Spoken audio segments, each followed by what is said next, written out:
Hey everyone, welcome to this week's episode of my podcast, Is Breakfast Included?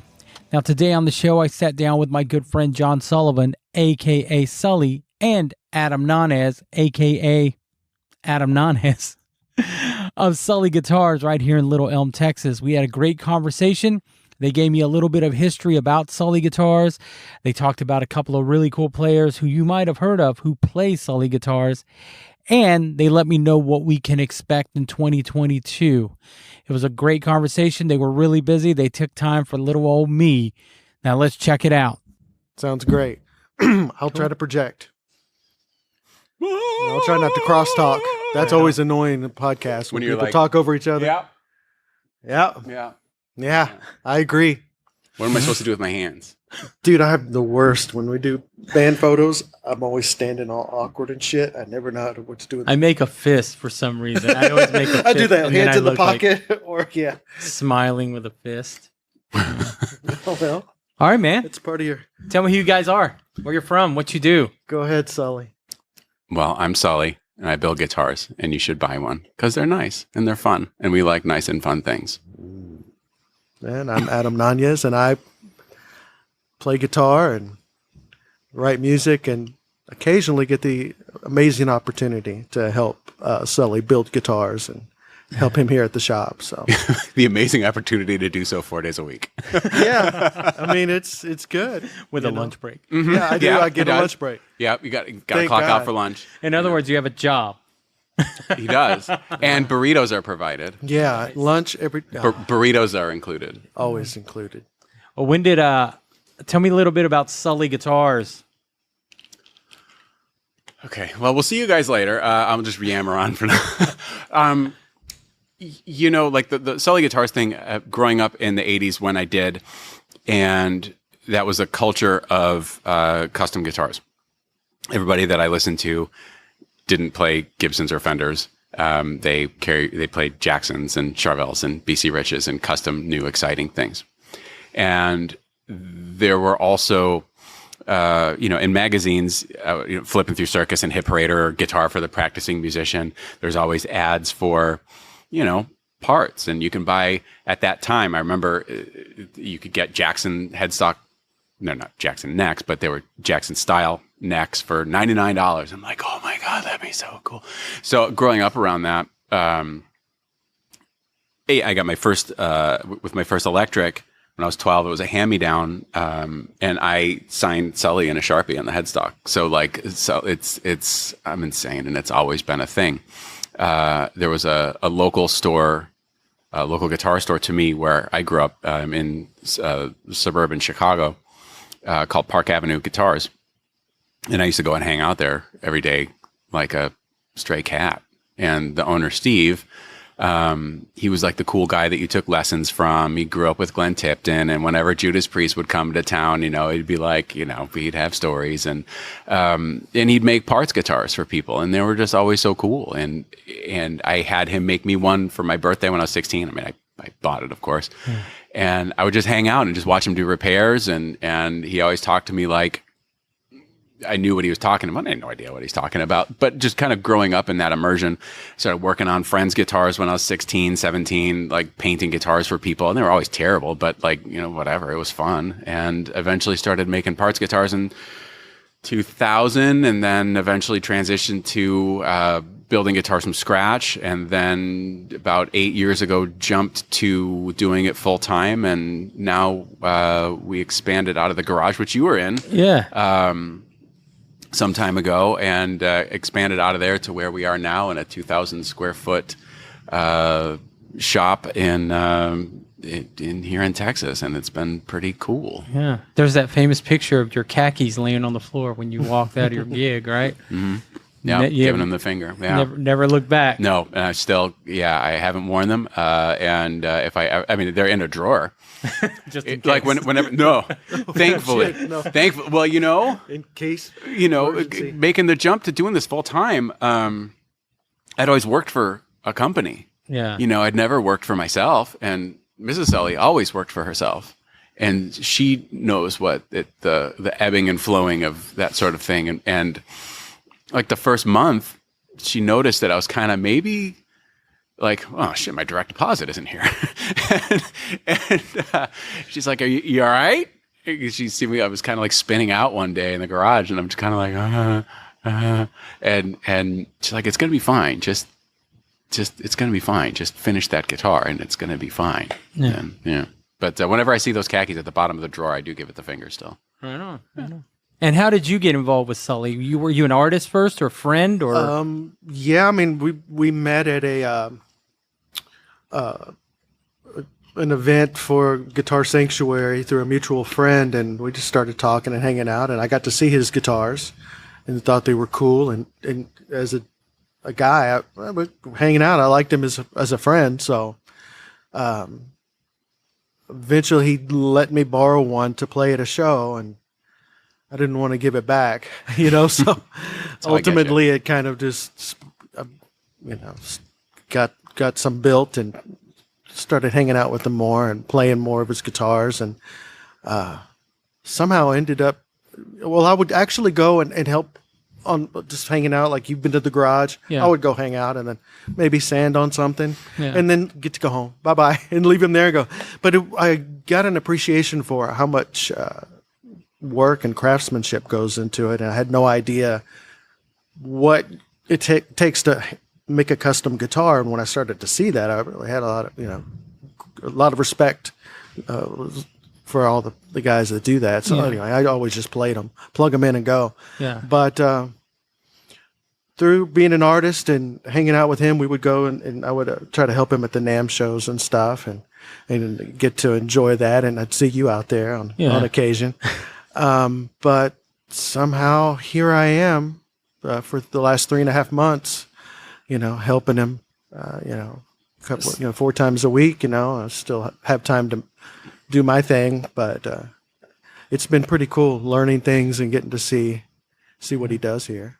So was Adam an obvious choice when you decided to come out of the garage, get the space, and do this? Yeah, without a doubt. When Adam was talking about going to help out at NAMM, what that really was is I'd rent a minivan, and we'd fill it full of all of our stuff plus some of the Ormsby stuff, because you have booths next door, and I house all of the stuff, and then we just drive from here to there, and Siri says it's about 19 and a half hours, and so we drove out there and back. We did that a couple of years in a row, and we got a hotel. We were pretty much joined at the hip for a solid 10 days of that, and he's the greatest. So he's a pretty good dude. Yeah. It's always like I never have to worry about anything, because you've always got a backpack with just hey man, what you need? I got that. Don't worry about that. And so it's just, there's always I never have to worry about it. It's just, and it's just always handled. And yeah, he's helpful to kind of, keep keep me relatively sane. And, when the time comes, because, I know it's tough I imagine it's tough for people to find, it's tough for people doing what I do to probably find someone that can do the job. There's a better way for me to phrase this. Let's say in LA, there are a bunch of manufacturers around. Yeah. There's Schecter, there's Sir, there's a ton of people out there used to working in a production environment building guitars. It's not like that here, which is fine. But I knew that Adam had a lot of organizational skills that I may not necessarily be as gifted in. He's got the ability to just kind of take care of stuff. So I knew that while he may not necessarily know exactly how to build a guitar, I can show him bits and pieces of things that I know that he can do. And there are other things that he handles, like when we got the laser, Scottie Pippen Jr., it was one of those things that I wanted to do, but I don't have time to learn how to work a laser. Yeah. Adam's a smart guy. He can learn how to work a laser. So it showed up, and it was like, so here's the manual. I gotta do this. I'm going to go build a guitar. Yeah, I'm gonna, Figure out how to work do this whatever, and any number of things, even if it's just like, dude, we just got parts all over, and he'll just like organize the parts, because there are so many other aspects of this job besides building a guitar. There's plenty of things that need to be done, and because he's such a good friend, and I trust him implicitly, I know that he can just handle something. Yeah. So yeah, he was. Aww. I knew I wouldn't want to kill him in a week, because we've, if we can go to NAMM and be at NAMM and it's fine, and come back from NAMM and still speak, yeah. Hotel rooms and sitting in the car and the drive, the whole itself. thing. Yeah. Mm-hmm. Definitely. Yeah. Sully Guitars, you have a few artists, national artists, play your guitars. How do you, for lack of a better term, compete with the Schecters and the Charvels and all that? How do you get someone to come to you and go like, I really like your guitar? I mean, because I know your guitars are well made. Thank you. And people that I know that play them speak highly of them. How did you get that out when you first started? Who was your first artist? How did you get the word out? I think the biggest help for national touring level, got a deal, got some albums, came from Nikki Sixx. Nikki started following me on Instagram, and this would have been April of 2017. And who's that, by the way? It was a young up-and-coming guitar player. We'll talk about that in a second. But and it was odd, because on Facebook you see like on this day you burned your khakis and posted a picture. On that particular day that he started following me was like 7 years ago. That day I went to a Barnes and Noble for a book signing he was doing. So that was kind of weird. And so he followed me, and then so in 2017. After the End tour, where he was a retired rock star, he started playing guitar again, or playing guitar more. And he was taking guitar lessons, he was taking vocal lessons, and just doing a lot of stuff. Just he didn't really necessarily get time to do.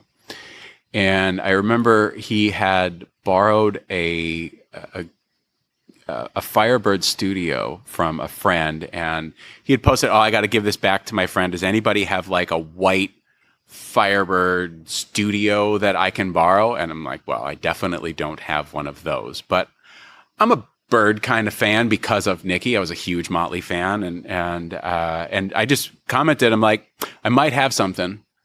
And it was one of those surprising moments. This was late at night, and wake up early in the morning, and responded, get at me, DM me. And he had messaged me, interested in the Raven. I'm like, oh. So he already knew. So model. I think so he had posted that picture, and I said, I might have something, and then I coyly may have like done a post with like that guitar, like a video, and then I had like this old Motley Crue headband from like Shout at the Devil era, that because I'm a hoarder apparently, and so I kind of put it on there, and I'm like, you should maybe Nikki borrow this, and then so he's seeing that, and something along those lines. And then so we talked for about an hour and a half, and probably talked about the guitar for about 5 minutes. And I sent that out to him, and then to check out, and he's like, build me one. So I'm like, okay, cool. You hang on to that one and while I'm building you one. And then he's good friends with Stevie from Buck Cherry. So it was kind of like, hey, oh my God, look what I got. And then so Stevie was kind of interested, and then I sent another guitar for Nikki to check out, which was a 71, because he was interested in one of those too. And then Stevie wound up borrowing that, and then Stevie and I started working together. And then it just kind of and they tell two friends and so on and so on. I think it's for those kind of folks. It's happened.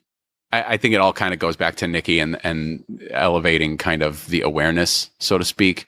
I haven't I'm not going up to Slash going, "Hey man, come play my guitars." Cause it's just like everybody, on that kind of a level, like they've got their own thing, you know? And one of my, I enjoy working with, established artists. This past year, I've really been trying to find young artists that are doing something a little different that I like, that I can kind of, maybe help contribute, somehow, then help someone go, this is my thing. Slash has his thing. Everything. For an example. Yeah. So that's been a big focus. I hope that answers your question. It does. It does. It answers my question. Cool. Adam was an artist. Well, he still is. I mean, he's artists, alive. right? I mean, he's here. He's an artist. It is what he does. So when he started working here, he didn't start playing another guitar? No. Well, no. Would that be? Well, that, I mean, that'd be ridiculous. Well, boy. Yeah. That tension. Mm-hmm. No. So Adam, started out as an artist and a friend, and has remained and is just keep adding to that list of things that he is. Yeah, I've always said Adam's to me one of the to say one of the best guitar players. That's just so cheesy, but one of the most accomplished guitar players in Dallas, like you and Mike Warren, Michael Doty. I've always said Andy is the most well-rounded guitar player I've ever met, Andy Timmons. Of course, yeah. And that's who you remind me of. Like, you're just so well-rounded. That's very, very kind. And, I guess he found a home with Sully. I guess so. So we're happy to have him. Kissing that ass is what I'm doing. Sure. But we've known each other a long time. So when you say that, it means a lot. It means a lot. Oh, man. We've had we have a lot of common friends, common experiences. And so, it's nice to be here with you because, thanks, man. It just is. Right on.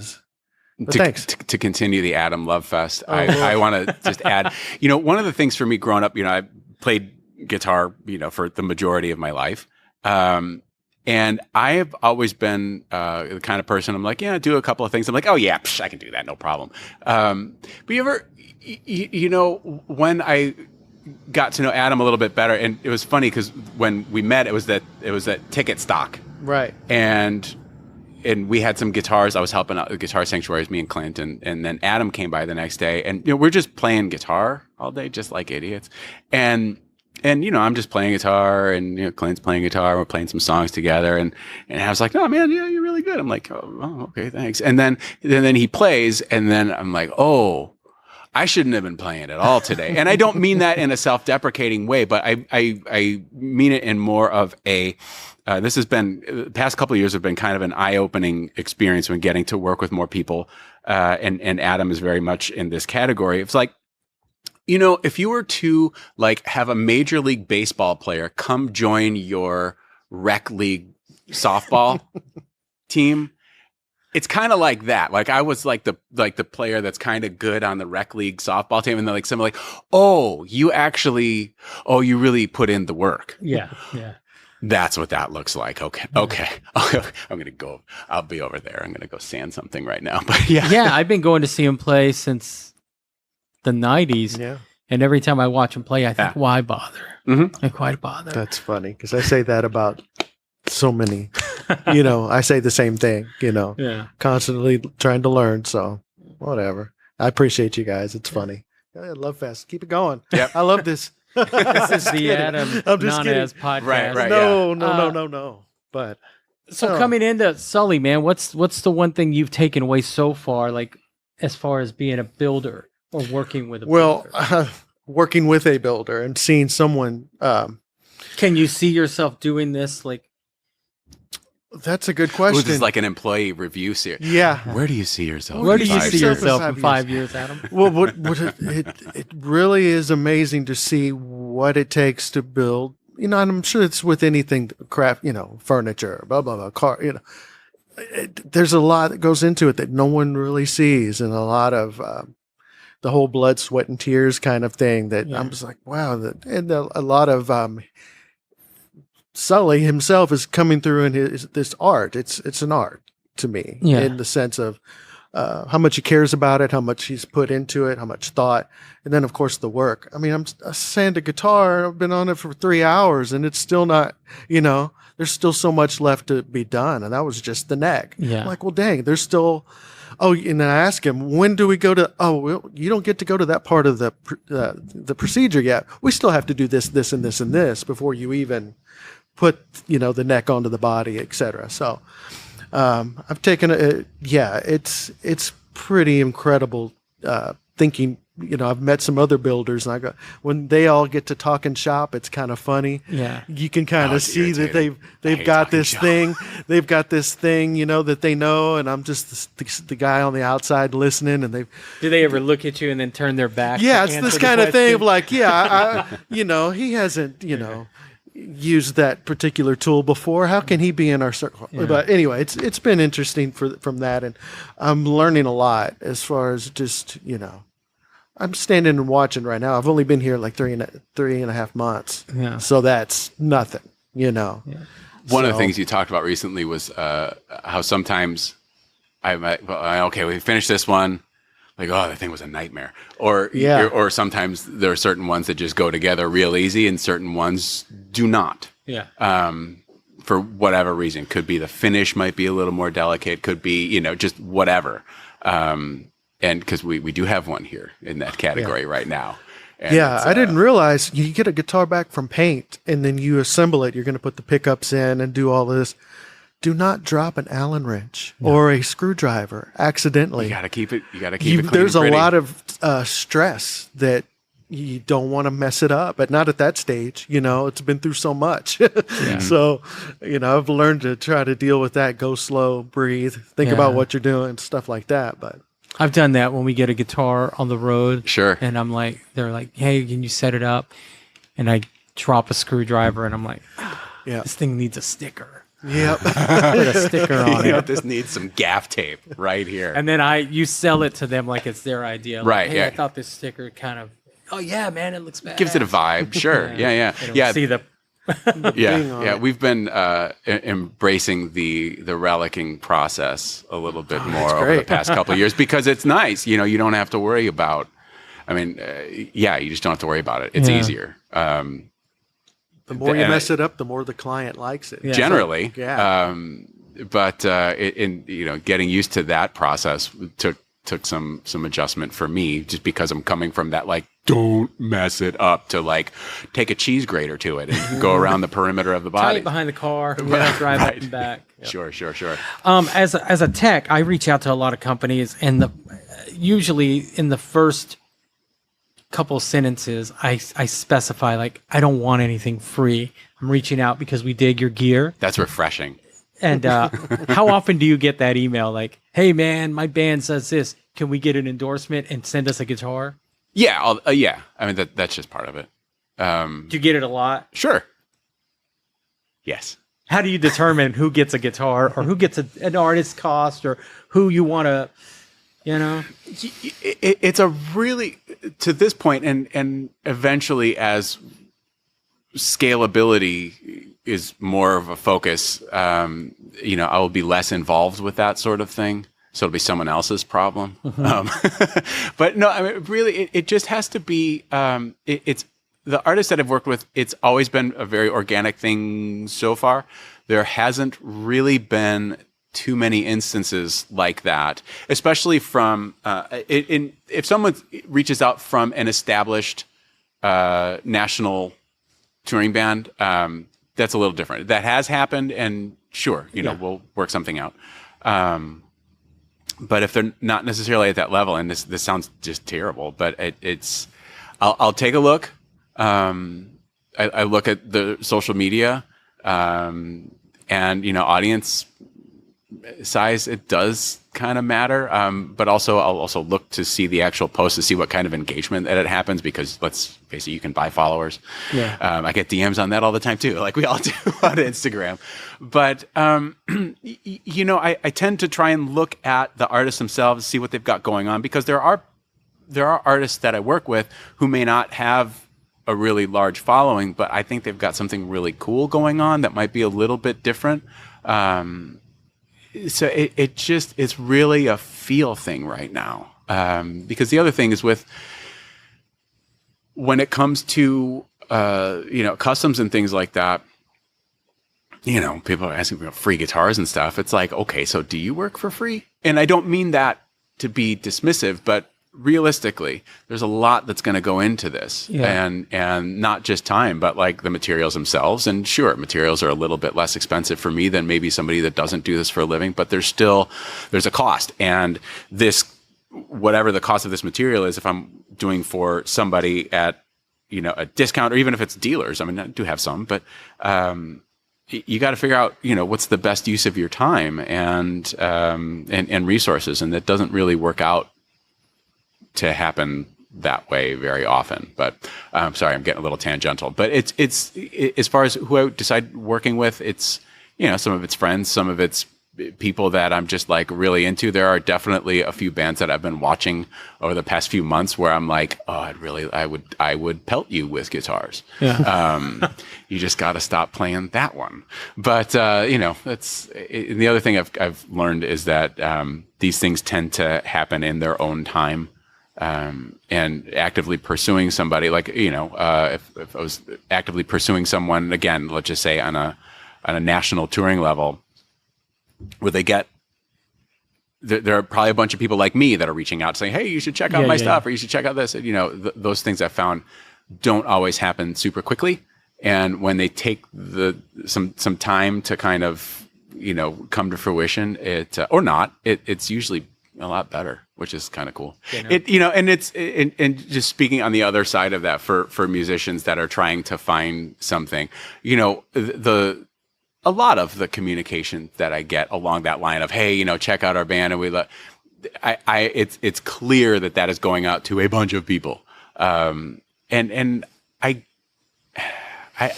get the feeling like, in my band, we're working really hard, maybe opening up for some people, and like I want to have, like, I feel like I should have this, and it just doesn't always work out that way. But play what you like, and it's always better if someone has actually come to me and said, like, I've played one of your guitars, and I like them, and I would like to do something, because then it's like, okay, well then we're at least starting from somewhere, as opposed to just I'm answering your email. Yeah.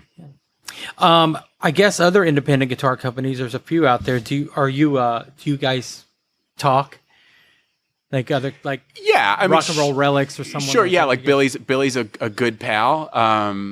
We've done some things together. Where he's done some really fun paint jobs and stuff on some of my stuff. And that was a trip for me, because I loved Jet Boy. Yeah. A lot when I was a teenager. And I met Billy because he was kind of across the row from us at NAMM in the first couple of years that we were there. And like, I remember setting up, or maybe it was early, before the show was kind of like the cacophony that it is. I got an amp, I got a guitar plugged in, and I just play a little bit of like Feel the Shake, just a little bit to see if it kind of perks up. Yeah, he's like, yeah, I heard that. That was cool. and so we've become friends. Doug Cower, I consider a friend. He's been a really supportive guy. There are a few other people. I try to not have a huge circle, just because I don't really there are a ton of like Facebook groups that you can just complain about. Like, oh man, this guy came in and he wanted me to do this to a 62 Jaguar. And I'm like, I don't care. I just don't care. I refer to them as the screw turners. Well, yeah. But I also recognize some of that stuff, like when I was doing this stuff on the side as a hobby, I was super into posting about it on internet forums about guitar, because it feels like, you're building a community, you feel like you're doing something.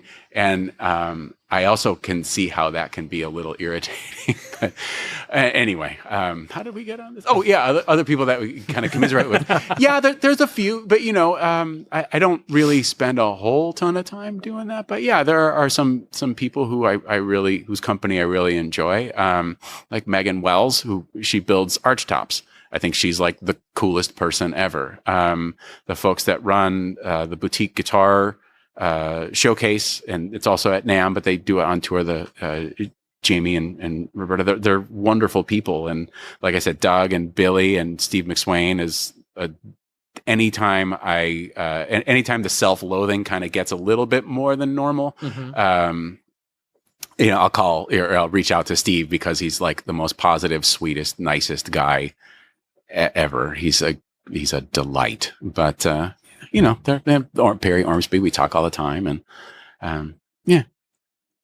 So you guys have a model called the Concorde. I do. And it's inspired by. There was one hanging on the hook there. It's yeah. There's definitely inspired by Randy Rhoads. Oh, of course, yeah. I mean, and are you guys? I know you are a big fan. Yes. Oh yeah. Of course. Well, How did that come about? The Concorde thing? Yeah. Well, I mean, it's. I'm in no way whatsoever involved with the estate of Randy Rhoads or any of anyone around him. Uh-huh. So it's not. I don't. It's not a. Yeah, like It's an homage. Maybe? Yes. Well, I mean, it is to me the Rhodes is like a perfect guitar. And Randy's white one with the white V with the pinstripes, the prototype, the first prototype at least. That guitar like is my favorite guitar ever.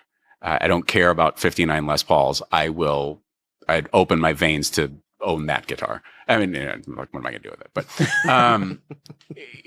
like that guitar to me symbolized just kind of like, that culture like I was talking about of like custom guitars, and it was new, it was something different, it was something exciting. And the Rhodes style was something that I stayed away from for years. And I've done plenty of guitars where I kind of like wearing my influences on my sleeve, and something will be done as a homage to to various Motley Crue guitars, or I've done a few to Randy where it's not the shapes, like I'm not building a polka dot V, but I might take the pinstripe design and design it so it fits a 71. Yeah. So it's a completely different thing, but it's like, if you know, and if not, like that's a really cool striped guitar.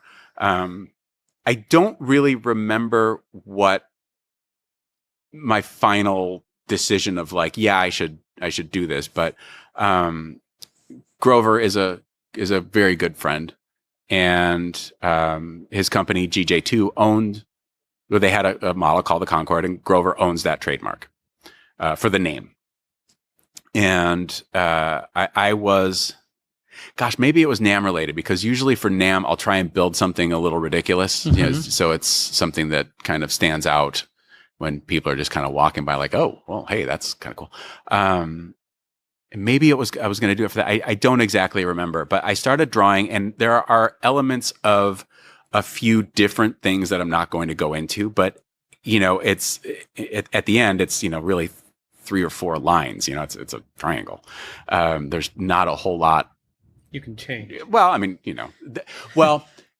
there's not a whole lot that you can change and still sell them to a wide group, which is really important. I like to live indoors. And the initial drawings that I had, the thing that I wanted to do to connect the points was more of an elegant kind of a curve instead of V angular lines, and that was very similar to Grover's the GJ2 Concorde, and also somewhat similar in the sense, for those who may not be familiar with that, but if you're a Jackson kind of fanboy like I am, you'll also know like a Roswell Rhodes, which is something that they did in like 96, where they kind of like made it look like an alien guitar, and it had this like curve. And it was much smaller, but anyway. And so I kind of landed on, I'm like, okay, well, this I think is like the thing. And so I talked to Grover, and I'm like, hey, I've got this. I haven't made any. I don't know that I'm going to, but because it is stylistically, it does look like the GJ2 Concorde, which I understand GJ2 is out of, they're not actively making guitars anymore. But, he's also a friend, and I don't want to upset a friend over a guitar design because that's ridiculous.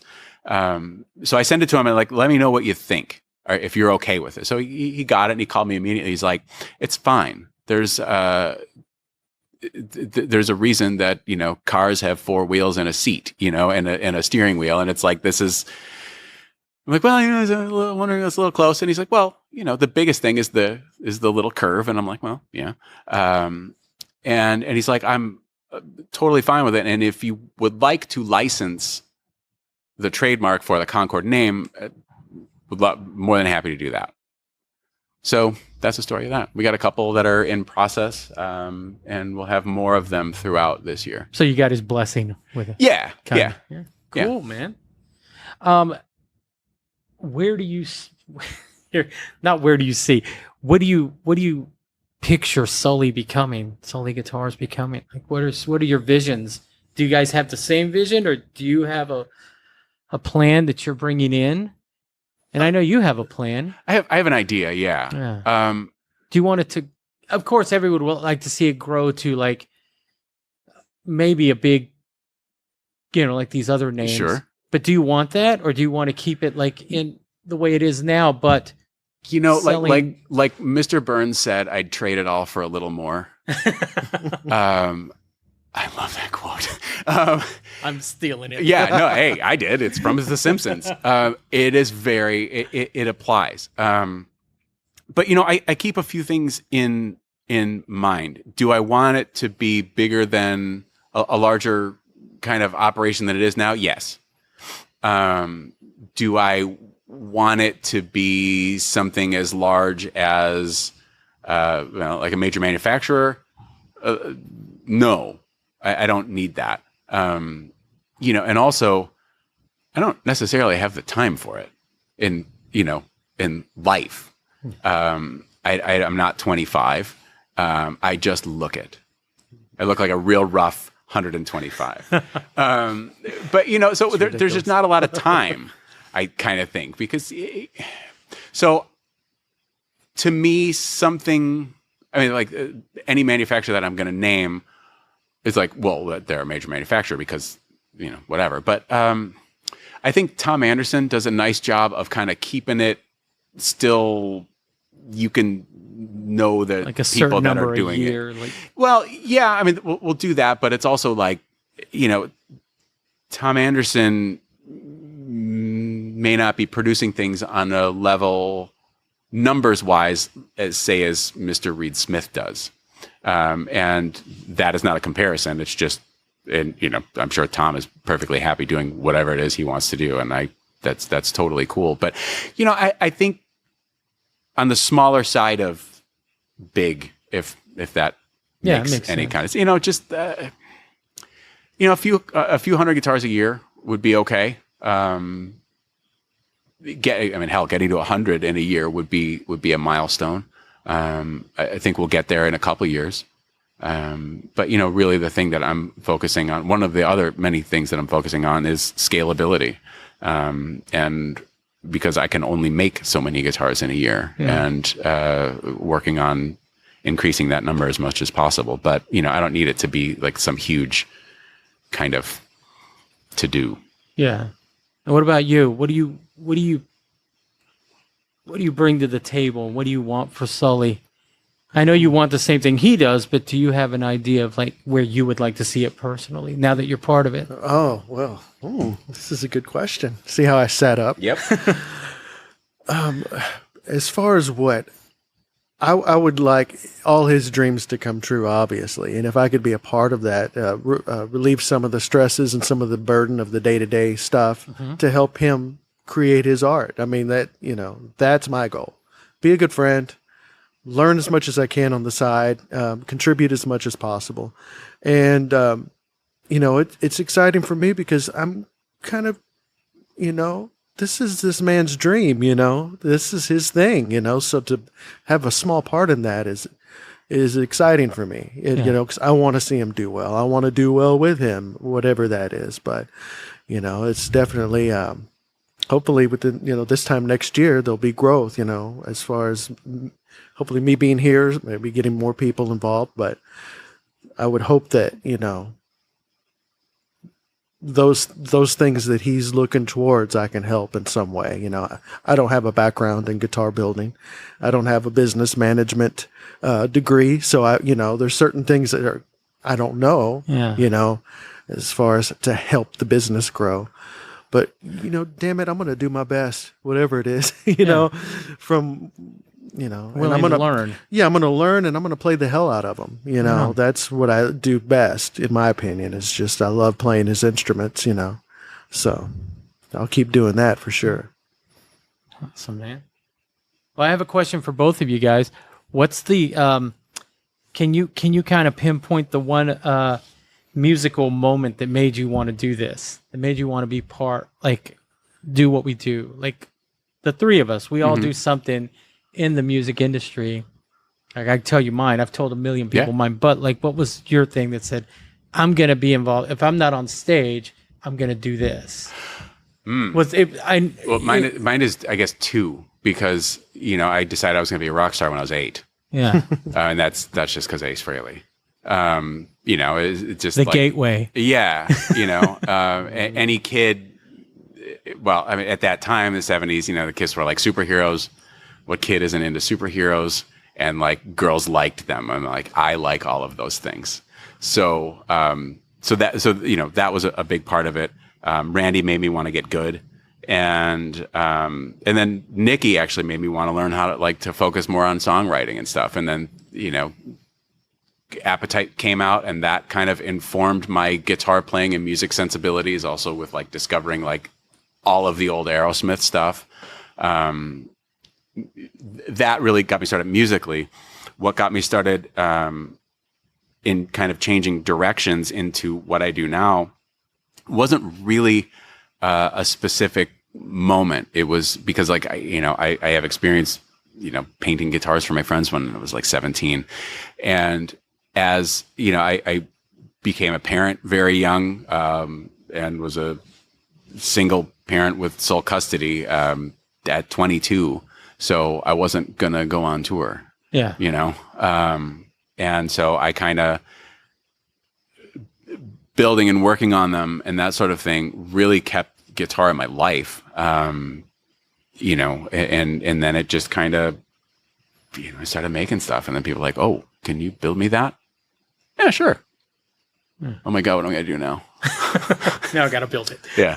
Shit. What about you, Adam? Oh, same with him.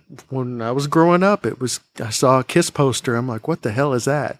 Went over to a friend's house and saw a Van Halen poster. So it was really just being exposed to my neighbor's older brother who had cool posters on his wall, which then led me to want to play guitar. Well, actually, I wanted to be a drummer first, but of course, parents wouldn't buy me a drum set. Said it's too loud. Yeah. And then my grandma had a guitar in the corner, and my dad bought it for $50, and that was it. I hadn't had to stop since. So right on. Next thing you know, Jed's a millionaire. Sure. Oh man, wouldn't that be nice? Yeah. Back to Randy. Yeah. When I spoke to Rudy Sarzo on this, and he said that it was a big deal that Randy was getting inducted into the Hall of Fame. Sure. Because the Hall of Fame has ignored everything from 80 to 89. Yeah, yeah. So how do you feel about that? Him being one of your guys? I think it's really cool. The thing that I love is that his white guitar is going to be on display.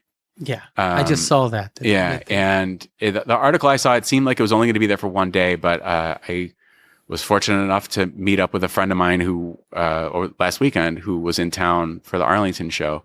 And he wrote probably the coolest book on Randy Rhoads that you could possibly ever have as a fan.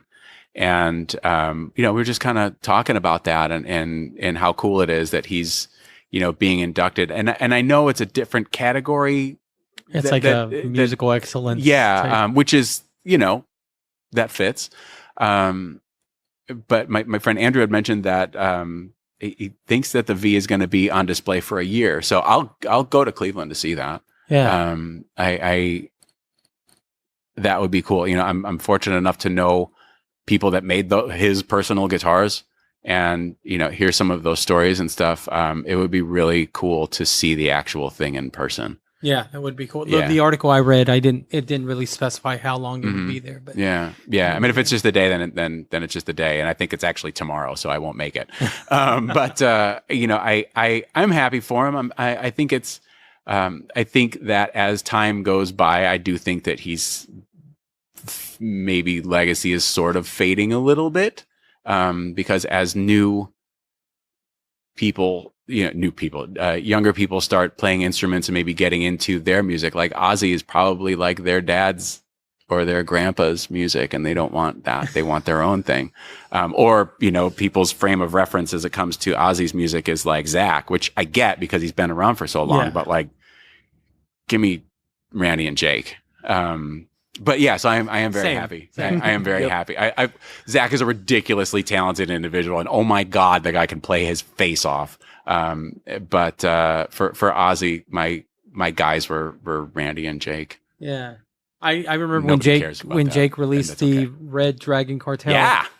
And it had been almost 25 years since he had toured. Yeah. And he played at Trees here. there. We were And there. I We were went and there. sit in line, and I was right up front. I knew where he was going to be on stage, Yep. Yeah. and I sat through 4 crappy local bands. Yeah. Did not move, Yeah. Yep. and it was worth it. Yeah. He gave me his pick. Oh, I got one too. Yeah. It was all All fucking- gnarled up. All gnarled Yeah. up. It was barely the right shape. He Did you see worn him? it. Did you see him on tour for the first Red Dragon Cartel, Yeah, or the that's second one? The first, I saw him both times. Yeah, me too.